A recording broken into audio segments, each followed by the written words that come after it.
বিএনপির বাটপার শাখার প্রেসিডেন্ট আছে না, বাটপার তারেক, এই তত্ত্ব দিছিল ডাকসু নির্বাচনের আগে, শুনেন আগে। ক্যারিশমা করে মেকানিজম করে শিবির জিতলো।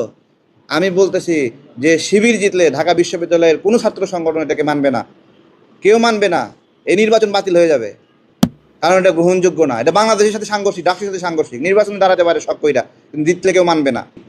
কত বড় এদের হিম্মত, এরা বলে যে পাকিস্তানি সাদিক কায়েমকে ভোট দাও। শুনিছেন? এখন অনেকে কইবেন যে আপনি বাটপারকে কেন দেখাইতেছেন আপনার ভিডিওতে? ওই বাটপার তো পরিচিতি পেয়ে যাইতেছে। ও বাটপার যদি বিএনপির ন্যারেটিভ মাস্টার হয় তাহলে আই কি টান? এই বাটপার বিএনপি ন্যারেটিভ তৈরি করে, আর বিএনপির বাকি সবাই সেটা তো বাকির মতো আওড়ায়। আগে মনে করতাম যে বিএনপি যা কইতে পারে না সেগুলাই বাটপার তারেককে দিয়া কয়। পরে দেখলাম যে আরে না, বাটপারই আসলে ন্যারেটিভ তৈরি করে বিএনপির। এই বাটপার হইতেছে সবচেয়ে বড় বুদ্ধিজীবী বিএনপির।